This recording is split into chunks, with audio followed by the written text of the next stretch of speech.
Bismillahirrahmanirrahim. Alhamdulillahi rabbil alamin. Allahumma salli wa sallim ala sayyidina Muhammad wa ala ali sayyidina Muhammad. Ini lagi-lagi tentang boleh tidak melaknat orang.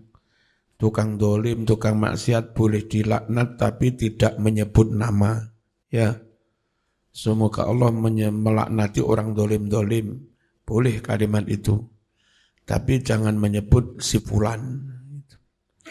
Faya juzu maka boleh, opo yang boleh, laknuman melaknat orang, istaharo yang mana orang itu terkenal, bil fiski terkenal dengan berbuat fasik, wal maksiati dan terkenal dengan berbuat maksiat. Wa khasatan terlebih khususnya, idza kana dororuhu bayyinan, apabila bahaya mudarat orang itu nyata, au adahu wadihan, atau dalam hal mengganggunya itu juga jelas, suka mengganggu keamanan ngisruh, ya dongakne muka-muka sing tukang ngisruh ndang loro. Sing tukang ngaco muga-muga ndang diparani malaikat Israel ya. Oleh donga ngono iku. Tapi sekali lagi jangan sebut nama. Ya ta'adda ilan nas, yang mengganggunya bisa merembet kepada orang lain. Au karena atau adalah orang itu saifan seakan menjadi pedang lil hajjaj, bagi orang semisal Hajjaj. Dulu Hajjaj itu zalim banget ya. Hajjaj, Yazid, beliau-beliau yang berkontribusi membunuh Imam Hussein ya. Ngerti ya? Nah, ini Hajjaj modern. Hajjaj abad 21. Oleh dilaknat tapi enggak menyebut nama. Musallaton yang diberi kekuasaan, kewenangan, bizulmi, berbuat dolim, watughyani dan semena-mena, ka zabaniyati hadaz zaman, seakan seperti malaikat zabaniyahnya zaman ini. Dan ini kalau ditulis di Saudi maklum, karena memang aparat Saudi ya kayak begini. Khotib, penceramah, ulama berstatement nggak cocok dengan kerajaan, hilang wis. Mirip-mirip malaikat Zabaniyah, malaikat Israel. Istilahnya Saudi Zabaniyati hadzal zaman. Tempo hari kan ada imam khotib di Masjidil Haram, nyinggung MBS apa siapa langsung diambil aja. Nah, alladzina ya'taduna ala ibadillah, yang mana mereka itu mendolimi hamba-hamba Allah. Ya'tadi melanggar kewenangan, melanggar batas kepada para hamba Allah, biduni haqqin, tanpa hak. Waqad asbahna fi zamanin la ya'manu fihi al-insanu ala nafsi. Benar-benar kita ada di suatu zaman yang mana di zaman itu manusia tidak bisa merasa aman atas dirinya. Ini model Timur Tengah Mas, Yaman barang. Lek neng kene ya mas-mas turu neng kono, aku teko ngorok ya aman. Piket tapi ngorok tapi ya aman. Saking amannya Indonesia. Subuh sampai telat-telat. Subuh jam 6:30 aman. Usolli fardhu subha. Oh iso mudhaf ilaih nasab iku piye? Harusnya fardhu subhi. Tapi muni ini usolli fardhu subha, subuh campur Duha. Bukan rokaat ini, roke kangatin. Saking amannya. Kita benar-benar berada di zaman yang mana orang tidak bisa aman atas dirinya. Au mali atau atas hartanya, asetnya. Diambil orang, ya. Diambil pejabat, kadang pejabat dolim. Modus-modusnya kadang merampas warga pribumi. Itu bersekongkol dengan penguasa dolim. Ayo NJOP-nya wilayah sana, kita naikkan. Nilai objek pajak naik, masyarakat awam, pribumi nggak mampu bayar pajak. Gitu loh. Terpaksa dijual, payunemu murah. Itu cara mengusir pribumi itu begitu. Hah? Dolim apa enggak? Dolim itu merampas hak. Ya. Dengan cara koyok-koyok legal. Saya sekian kali ngaji di perpajakan, tak sampaikan mohon-mohon. Jadi pajak itu NJOP jangan atas zonasi. Tapi real objek itu. Mereka di zonasi kena zonasinya Greenland, Mas. Bangsa wong RT Songo, wong kase asli, kon bayar pajak ke regane Greenland ya nggak kuat, Mas. Ya, kono sak meter bisa 8 juta, 10 juta. Kini kon bayar pajak sama nakai, nggak mampu orang kampung. Jadi di titik zonasi pajak murah. Tapi nyatanya di ada rumah mewah. Ya rumah mewah itu kena pajak mahal. Meskipun di perkampungan NJOP-nya murah. Rumah-rumah masyarakat miskin yang kebetulan masuk zonasi NJOP tinggi. Yo real yang di titik objek murah itu jangan ditarik pajak mahal.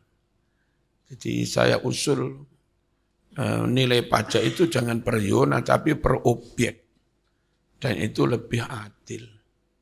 Nek dipukul rata ya nyenyek tuh. Iya gembil kuat awake lemu ya.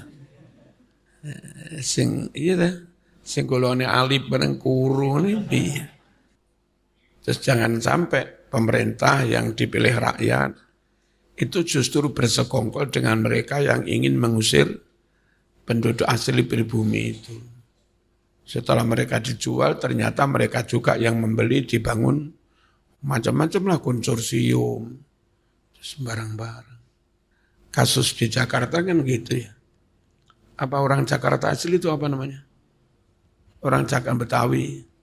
Kan banyak tersingkir.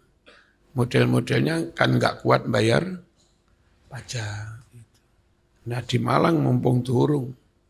Ya pejabatnya perlu diberi paham. Ojo sampai diperalat kelompok. Bismillahirrahmanirrahim. Lah wis ngene iku piye Mas? Ya wis inna lillahi wa inna ilaihi rajiun. La haula wala quwwata illa billahil aliyil azim. Piye maneh? Waqad haddatsal maksum. Benar-benar telah dawuh Rasul yang maksum. Alladzi la yantiqu 'anil hawa, yang mana Rasul maksum itu tidak mungkin berucap berdasarkan kepentingan hawa nafsunya. An mithli hadza sinfi min adh-dhalamah. Benar-benar Nabi pernah berbicara tentang golongan seperti ini. Min adh-dhalamati, yakni golongan orang-orang dolim. Dolim mengambil hak orang, bikin rakyat nggak aman, itu. Tahu-tahu surat tanahmu terbit, surat tanah atas nama milik orang lain. Terjadi gugatan, zaman kalah karena nggak iso bayar. Itu bisa Mas. Di Sumatera itu banyak tumpang tindih surat. Kacau Mas. Ya. Di Kaltim banyak surat tumpang tindih, gak karu-karu. Wadhalikan min mu'jizatin nubuwah. Dawuh seperti itu, prediksi ke depan nanti akan ada kelompok orang seperti ini. Ternyata beneran ada kan? Itu tentu termasuk mukjizat Nabi Muhammad sallallahu alaihi wasallam. Fafil hadits sahih adalah tersebut dalam hadis sahih. Anhu dari Nabi Muhammad sallallahu alaihi wasallam. Sinfani min ahlin nar lam arahuma qattu. Ada dua golongan dari ahli neraka ini. Ini ahli neraka sedang diprofilin. Ini memprofil ahli neraka terus diunggah. Ya, aja dadekne status. Lam arahuma, saya tidak pernah melihat dua kelompok ini kata Nabi. Zaman Nabi belum ada, Nabi enggak pernah tapi kelak akan ada orang kayak begini. Dan ternyata ada kaum ma'hum bersama mereka siatun cambuk-cambuk, kentes cambuk, menjalin, ya. Kadna bil bakor, panjang-panjang kayak buntut sapi. Yadribuna mereka pukul, pihak dengan cambuk-cambuk itu an-nasa, rakyat. Mereka gunakan untuk memukuli rakyat. Orang demo menghalaunya pendekatannya pakai kekerasan. Ada tuh sekarang kayak begini. Padahal zaman Nabi belum ada. Tapi Nabi memprediksi dan betul. Al-hadis. Masya Allah. Terus kalau kayak maaf, mungkin di Lampung, di Sumsel, itu pengusaha, bos pabrik, entah tepung tapioka atau gula, kami nggak tahu. Itu membandani calon gubernur dengan miliaran jadilah. Dan masyarakat juga bodoh, dibagi duit juga mau untuk memenangkan itu. Nah setelah menang, si bos pabrik itu kan pengen golek ijol yang sudah dikeluarkan miliaran. Cara golek ijolnya gimana? Harga singkong diturunkan. Harga singkong harusnya misalnya 1.200, diturunkan 200 rupiah saja. Kali ribuan ton, Mas. Ya, nggak usah suwe-suwe sakulan, balik. Yang kena gepuk juga rakyat. Nah, tanaman singkong itu repot. Kalau maksimal tepungnya itu saat dia umur 9 bulan, 10 bulan, harus dicabut umur itu. Dan mumpung sek panas. Kalau nyabutnya mundur sebulan, 2 bulan, mulai ada hujan, terus trubus semi, itu kadar tepungnya berkurang, jadi ngonyeh. Gelem nggak gelem harus dicabut, tapi harga murah, lah ngono kuwi Mas. Dolim apa ora? Dolim. Nah cara bersekongkolnya ngono. Lah repote masyarakat awam, kon milih sing bayar iku yo golem ae. Muniku harus dilawan bersama. Haram nyoblos sing bayar. Niku lek umat masyarakat kompak. Wis dibandani bos gak dadi. Sing dadi benar-benar calon asli yang merakyat itu baru bisa. Tapi kadang-kadang mereka yang nakal juga menjebak. Akhirnya salah sakripes dipermasalahkan juga. Repot. Alhamdulillah. Makanya kadang-kadang ini kan nanti November pilihan bupati, pilihan gubernur. Sementara kira-kira bulan Desember, Januari, harga sawit kayak apa, harga karet kayak apa, harga singkong kayak apa. Ya. Kalau turun 100 saja, itu caranya golek ijol, Mas. 100 sak ton wis 100.000. Lah jumlahnya ribuan ton, Mas. 10 ton 1 juta. 100 ton 10 juta. 1.000 ton 100 juta. Ribuan ton, miliaran. Iku mek kur ngudune rego 100 rupiah. Kadang sampai 6 bareng. Tempo hari harga singkong sampai nyentuh 800 juga. Ya sih lo, sing Lampung-Lampung lo. Aku roh tak. Ojo didukung sing dolim-dolim. Dan sakno rakyat. Terus kalau pengusaha yang diberi hak mengelola hutan, hak memanfaatkan hutan, itu supaya kepada negara tetap bayar murah. Dan mereka nanti tetap bisa mengelola, diberi izin mengelola lagi sekian puluh tahun. Laki-laki mainnya juga seperti itu. Ada acara pilihan ketua satu organisasi, bos itu juga berkontribusi. Supaya nanti yang jadi pengurus organisasi ini, kalau pihak yang garap sekian juta hutan itu kepada negara bayarnya hanya sedikit, si organisasi itu enggak teriak-teriak, enggak bengok-bengok. Karena kemenangannya juga dibantu oleh perusahaan itu. Bantunya sekian miliar, ya kepada negara harusnya per hektar taruhlah setahun bayar 500.000. Kali bayar 50.000, peng jutaan hektar. Itu yang dirugikan negara. Makanya pilihan organisasi apapun, kok sudah main duit, wassalam. Wallahu a'lam bishawab. Sudah tumpul, enggak bisa amar ma'ruf nahi mungkar. Bismillahirrahmanirrahim. Fayajuzu maka boleh la'nu mithli haula'idh zalamah, melaknat semisal orang-orang zalim ini, al-mustabihina lil hurmat, mereka-mereka yang membolehkan barang haram, wa du'a lahum bis salah afdal minan la'ni, sebetulnya mendoakan mereka dengan doa kebaikan itu lebih baik, lebih afdal daripada melaknat. Tapi ya jauh mas, mana mungkin mereka akan berubah menjadi baik, ya.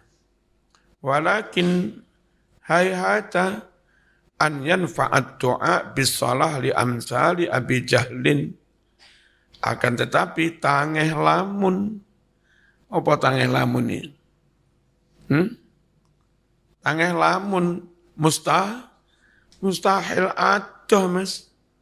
Ya, tangeh lamun kalau doa kebaikan bisa bermanfaat bagi orang-orang semisal Abu Jahal, Abu Lahab, Fir'aun. Aku tak ndongakne Fir'aun. Muga-muga dadi wong apik, ikhlas, zuhud, qanaah. Wong Fir'aun kok mau ndongakne ngono, Mas. Hayhata lima tu'adun. Tangeh lamun. Waqad qala As-Siraj Al-Bulqini bijawazi la'nil asi al-mu'ayyan. Benar-benar berpendapat As-Siraj Al-Bulqini berpendapat tentang dibolehkannya melaknat si tukang maksiat tertentu, berarti sebut nama. Awil fasik al-mustahtir, atau orang fasik pelaku dosa besar yang buka-bukaan, terang-terangan. Maksiati terang-terangan, enggak tedeng aling-aling. Ya. Ngombe di depan umum, berciuman haram di depan umum. Ngono wis jarene Imam As-Siraj Al-Bulqini oleh dilaknat. Wadzalika ma dallat alaihi nusus an-nabawiyyatul karimah.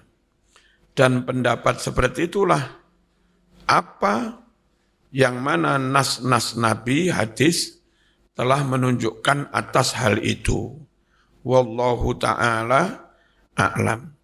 Hal itulah yang ditunjukkan oleh nas-nas hadis Nabi. Al-hukmus sabi'. Hal yuqta' li ummahatil mu'minin Bidukhulil jannah, apakah boleh dipastikan bagi para istri Nabi dengan kepastian masuk surga? Ojo dimaknai diketok ya. Apa boleh dipotong? Yukta apa dipotong? Yukta dipotong iya. Nah kalau dalil qat'i, masuk manine dalil kang bangsa dipotong ngawur. Dalil yang pasti, bukan donni. Ittafaqal ulama ala anna al-asharata al-mubasysyirina bil jannah. Ulama bersepakat bahwa 10 sahabat yang kepada mereka diberi kabar gembira bakal masuk surga, maka kita boleh yakin 10 orang itu pasti masuk surga karena hadisnya sahih. Dan Nabi sebut nama fulan. Kita yakin fulan itu min ahlil jannah. Ya. Terus sekarang membaca asroh.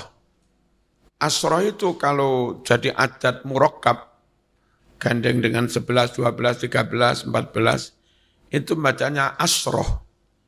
Ihda asrata. Isnata asrata. Salasa asrata. Bukan asrata. Ya. Tapi kalau adat mufrad, bilangan satuan bukan belasan, maka bacanya asyarah. Bukan asroh, tapi asyarah. Tilka asyaratun kamilah. Ya, tilka asyaratun kamilah. Bukan asratun kamilah. Ngerti ya? Cara bacanya gitu. Ngerti ambil. Alumni gasek mau keliru. Sini. Penurangi sini, rabine aja ado-ado. Nggak arep ngaji kitab takon yang dalam sih. Cedek ya. Nggih ngono lho. Nggih angel. Alladzina yakni 10 orang tadi akhbar yang telah mengkhabarkan anhum tentang 10 orang itu Ar-Rasul sallallahu alaihi wasallam fil ahadits sahihah, dalam berbagai hadis yang sahih. Yuqta'u lahum, maka dipastikan bagi mereka bidukhulil jannah, apa? Dipastikan masuk surga. Lianna khabar Rasul sallallahu alaihi wasallam haqqun, karena kabar berita informasi dari Rasul itu pasti benar, hak. Wa huwa biwahyin minallahi ta'ala, dan kabar itu berdasar wahyu dari Gusti Allah. Nah, itu 10 orang pasti masuk surga. Tapi kayak istri Nabi Khadijah, Aisyah, kita pastikan masuk surga apa boleh masuk neraka?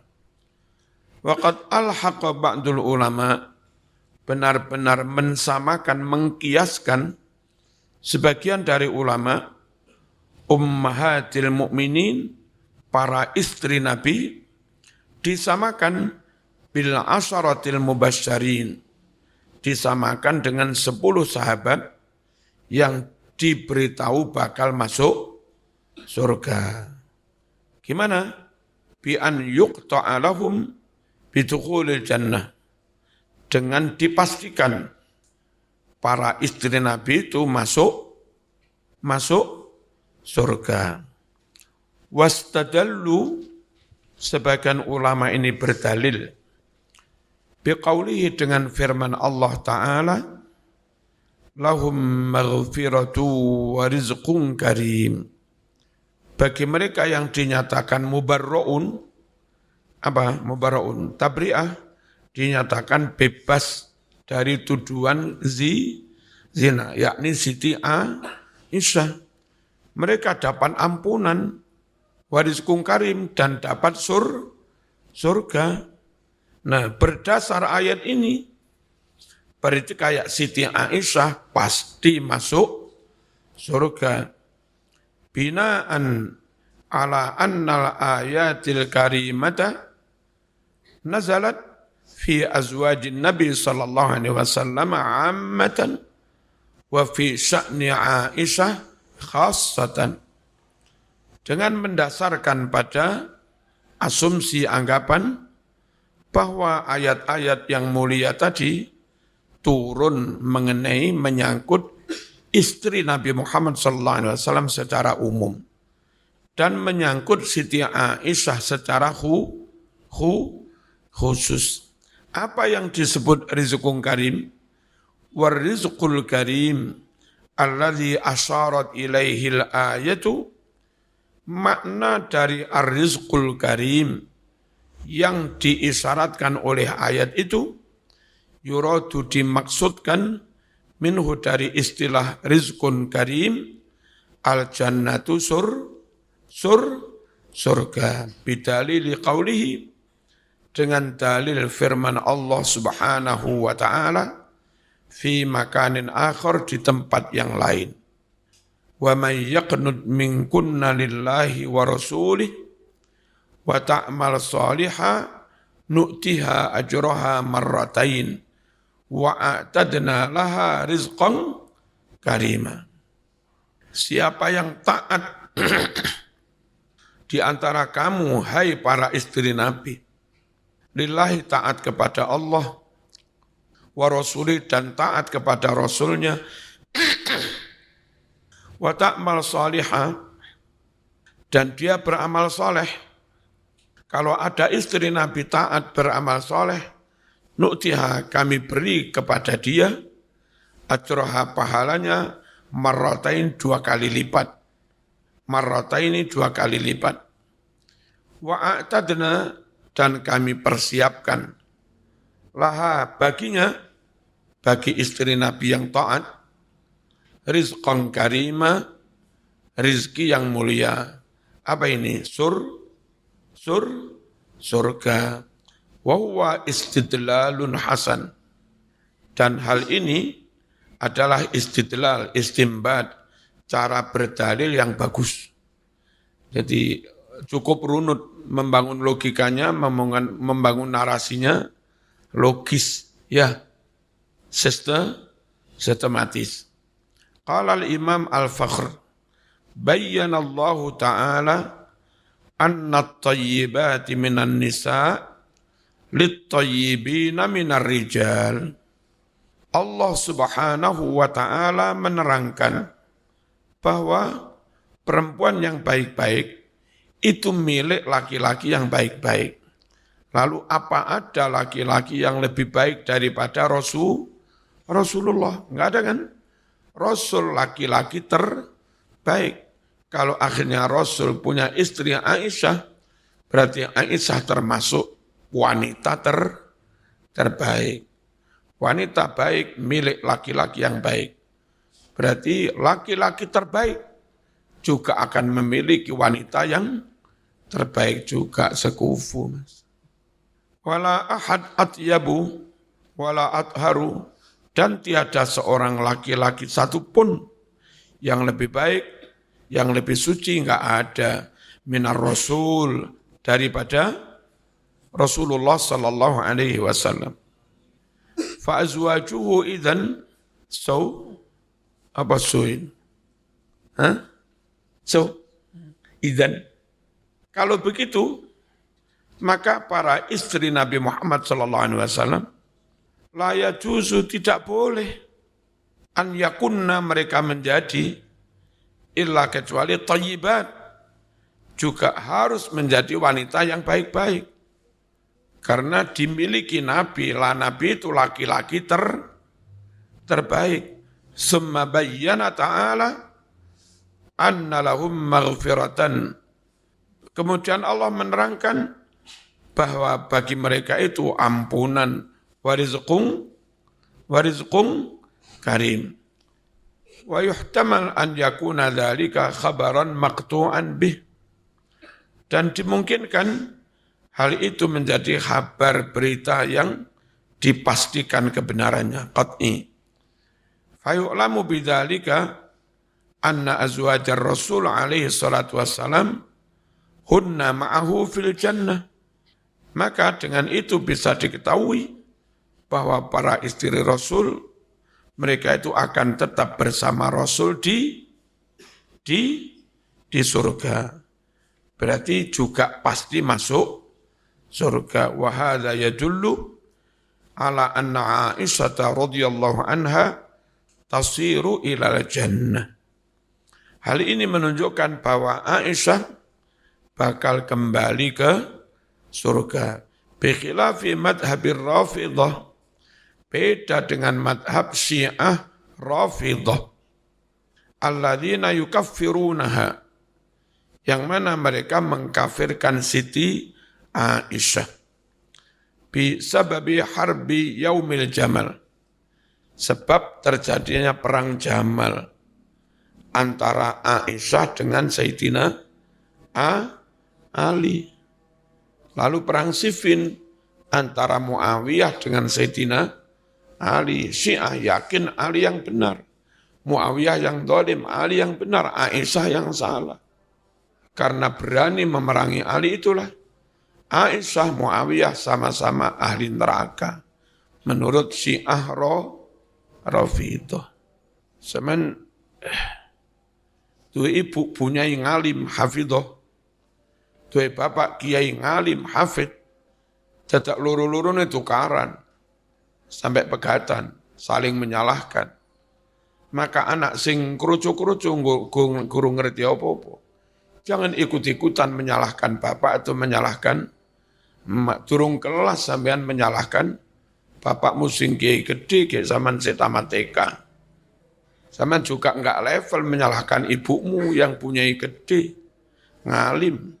Sampean sementara ilmumu sik tamat TK. Udah itu urusan orang tua, Mas. Sampean menengoai. Kewajibanmu itu bapakmu tetap kau birrul walidain, itu emakmu kau tetap birrul walidain. Kadang anak-anak terbawa, bilani bapak ngilok-ngilok nih emak, bilani emak ngilok-ngilok nih bapak, bapakmu aja gak birrul walidain itu piye? Salah. Ya, sing bener anak gak usah ikut menghakimi. Turung level, Mas. Bismillahirrahmanirrahim. Fa innahum, sungguh Syiah Rafidah yarutuna menyanggah nassal Qur'anil Karim, menyanggah nas Qur'an bahwa Aisyah itu dapat maghfiratun wa ajrun lahum maghfiratun wa rizqun karim. Dengan mengkafirkan Aisyah, menyatakan Aisyah masuk neraka, maka Syiah Rafidah nabrak ayat Quran tadi. Hanya berdasarkan kasus perang Jamal. Dah. Wis, kok aja melok-melok. Ya. Duduk kelas. Ahlussunnah terhadap kasus persengketaan perselisihan yang terjadi di antara para sahabat, Ahlussunnah diam, enggak menghakimi. Wa majara bainal ashabi naskutu, itu syair di kitab Zubat ya. Apa yang terjadi di antara para sahabat, kami ulama Ahlussunnah no comment. Nyalahnya Sidina Ali enggak mungkin. Wong dia itu pintunya gudang ilmu. Nyalahnya Siti Aisyah, ya enggak mungkin. Dia itu hibbu Rasulillah, istri terkasih dari Rasulullah sallallahu alaihi wasallam. Nyalahnya Muawiyah juga enggak mungkin. Ya, dia jasanya sangat besar, mengembangkan Islam sampai ke Syam, sampai ke mana-mana. Ya, Islam berkembang luas sampai ke Afrika. Itu di zaman Muawiyah. Dan andai Muawiyah mungkin enggak jadi raja atau apa, Islam belum tentu nyampe Indonesia juga. Penaklukannya sampai kemana-mana, Mas. Muawiyah. Dan andai salah pun, jasa sebegitu besar itu jauh lebih besar, Mas, daripada kesalahannya. Wes pokoknya menengai, Mas. Wa majaro bainal ashabi naskutu. Apa yang berlangsung di antara para sahabat, kita diam.